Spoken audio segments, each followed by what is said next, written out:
Makůl uvádí herní pořad pro všechny hráče.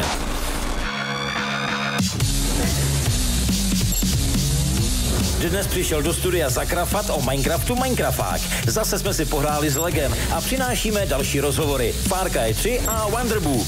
Replay právě začíná. Hrajte s námi.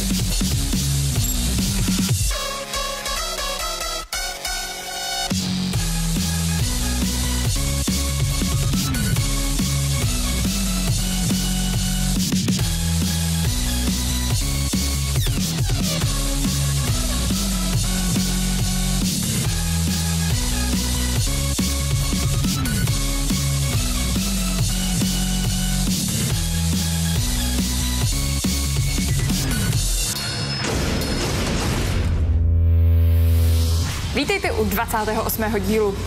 Dneska tu budeme mít zajímavého hosta. Přijde Minecrafták trochu pokrafat o Minecraftu. A když jsme tak u těch kostiček, dnešní recenze bude Lego Batman 2. Kromě toho tu máme ještě 2 rozhovory z E3, Wonderbook nebo Book of Spells a Far Cry 3.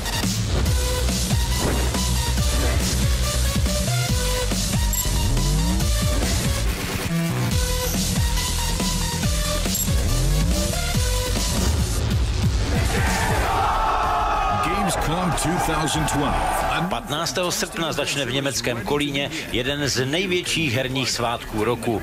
Řeč je samozřejmě o Gamescomu, který bude letos skutečně monumentální. Řeči čísel to znamená přes 300 vystavovatelů z 31 zemí světa, kteří by měli obsadit takřka neuvěřitelných 140 000 metrů čtverečních podlahové plochy.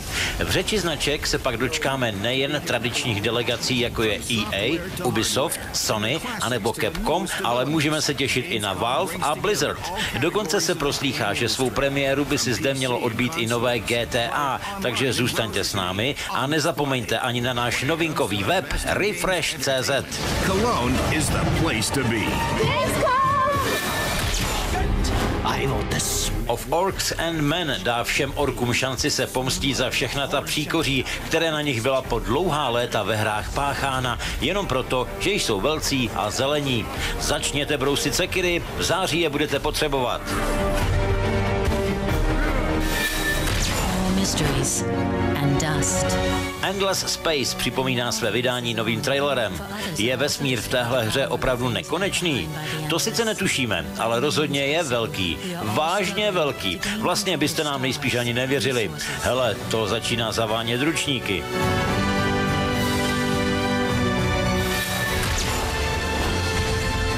Transformers Fall of Cybertron v novém traileru ukazuje zoufalý boj o Cybertron za pomocí obřího autobota.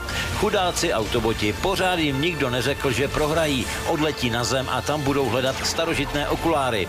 Tak vyspělá rasa a nikdo z nich nemá v obýváku DVD přehrávač.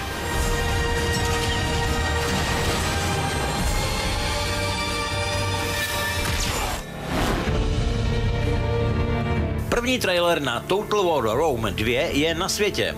Filmové zpracování a zrada v každém záběru nám tohle sice moc neřekli, ale to nevadí. Hlavně je totiž to, že příští rok bude moci některý z našich redaktorů konečně znovu zvolat ono slavné nainstaloval jsem, zapařil jsem a zvítězil jsem. Ave Replay.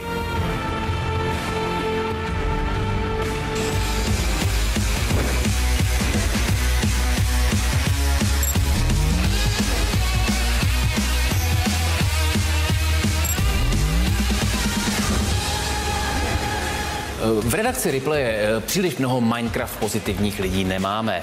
Třeba na mě je to vlastně velká piplačka, takové zdlouhavé. A navíc je to hrozně hnusné, že? Ježíš, teď jsem naštval lidí. Hele, víte co? My, když nevíme, tak se zeptáme. Pozvali jsme do studia odborníka na krumpáč vzatého. Proto tu vedle mě sedí Minecrafták. Vítej v Replay. Ahoj a díky za pozvání. My vlastně jsme si ti pozvali kvůli tomu, že tvůj YouTube channel má hodně velkou sledovanost. Třeba tohleto video, co běží zrovna za náma, to mělo 180 000 lidí. Jak tě vůbec napadlo jako dělat tyhle videa? No, to je zajímavý příběh, protože já vlastně jsem se k Minecraftu samotnému dostal taky přes video na YouTube a když nějakou dobu jsem ho hrál, tak jsem si řekl, ale v Čechách, tyjo, neznám moc lidí, kteří by Minecraft hráli, tak zkusím jako udělat nějaký video, dám ho na nějaký fóra, takhle pošlu kámošů a třeba prostě se dostane Minecraft mezi víc lidí, takže jsem to udělal jsem to první video vlastně s cílem dostat Minecraft mezi co nejvíc Čechů a Slováků. No a co vlastně jako je obsahem těch videí, že to lidi takhle jako strašně zajímá? No hele, ty videa jsou vlastně takový můj příběh o tom, jak ani ne jak tu hru hraju, ale vlastně jak to prožívám, co se mi stane.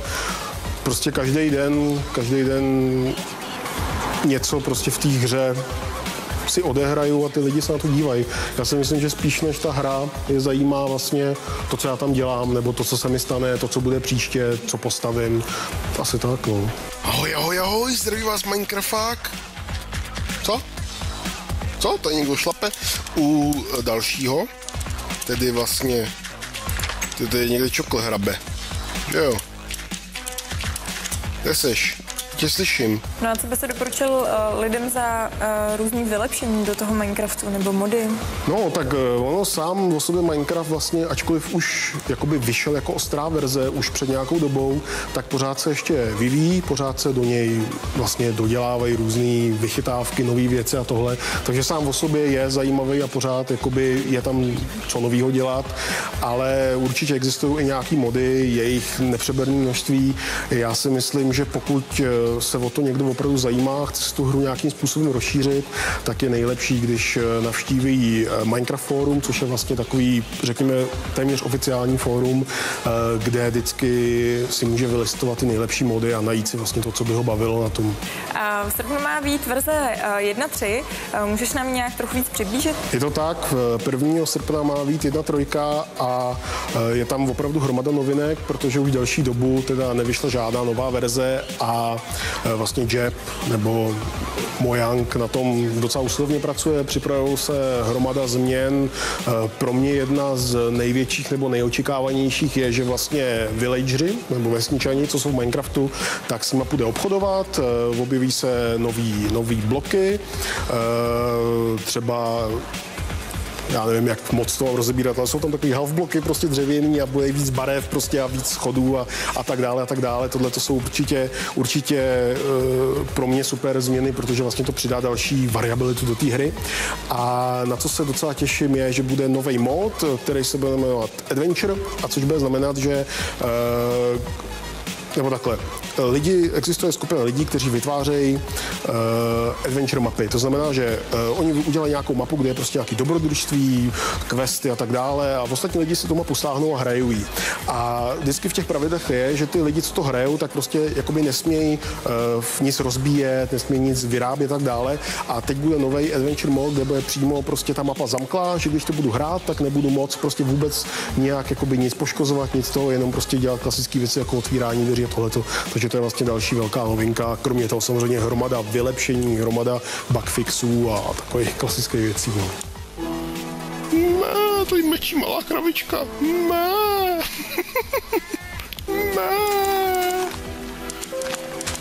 Tady je růžový přátelský creeple. Ahoj. Ahoj, ahoj, ahoj, ahoj. A kde můžou naši diváci najít tvoje videa? Já myslím, že na tom není nic složitýho, stačí se otevřít YouTube a napsat tam Minecrafták a ono jim to určitě vypadne.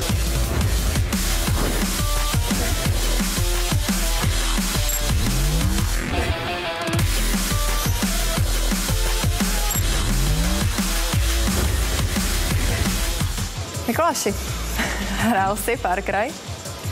Hrál jsem Far Cry, 1 jsem dohrál, mimochodem tam byla taková zajímavost, hrál jsem to z nějaký předrecenzenský verze, takže checkpointy byly od sebe vzdálený asi 10 km a bylo to fakt strašně těžký. A 2 jsem už jako hrál, nedohrál, no a 3 jsem ještě nehrál. No, já jsem ji ještě taky nehrála a proto jsem si o ní popovídala na E3. Tady je rozhovor. Did I ever tell you the definition of insanity?